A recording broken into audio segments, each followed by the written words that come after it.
আমাদের বাসার সবার খুবই খুবই খুবই পছন্দের একটা রেসিপি শেয়ার করছি আজকে আপনাদের সাথে। তো চলেন শুরু করা যাক। তো এখানে আম্মু 2 কেজির মতন বট ভুনা করবে, এই জন্য বটটাকে খুব সুন্দর করে ক্লিন করে নিয়েছে। দেন এখানে পরিমাণ মতন পেঁয়াজ, তারপরে হচ্ছে 3 টেবিল চামচ করে আদা রসুন বাটা দিয়ে দিয়েছে।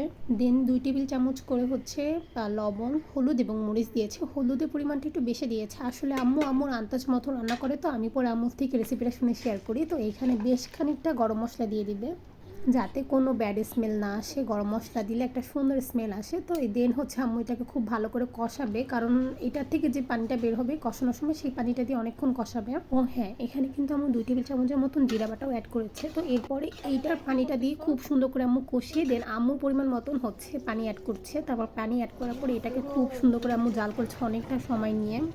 দেন জাল করা হয়ে গেলে এটা একদম যখন পানিটা কমে কমে আসবে, দেন আমরা এখানে হচ্ছে বাগার দিব। কারণ রান্নার সময় কোনো তেল অ্যাড করা হয়নি, তো আম্মু এখানে হচ্ছে রসুন এবং পেঁয়াজ কুচি দিয়ে বাগারটা মানে বাগারের জন্য রেডি করে নিচ্ছে। আর এখানে আম্মু 2 টেবিল চামচের মতন জিরা গুঁড়া, তারপর হচ্ছে একটু মরিচ অ্যাড করে দিয়েছিল, কাঁচা মরিচ। দেন বাগারটা দিয়ে আম্মু আরও কিছুক্ষণ জাল করেছে, মানে একদম শুকনো শুকনো একটা ভুনা করেছে। আর এই তো আমাদের বট ভুনা রেডি।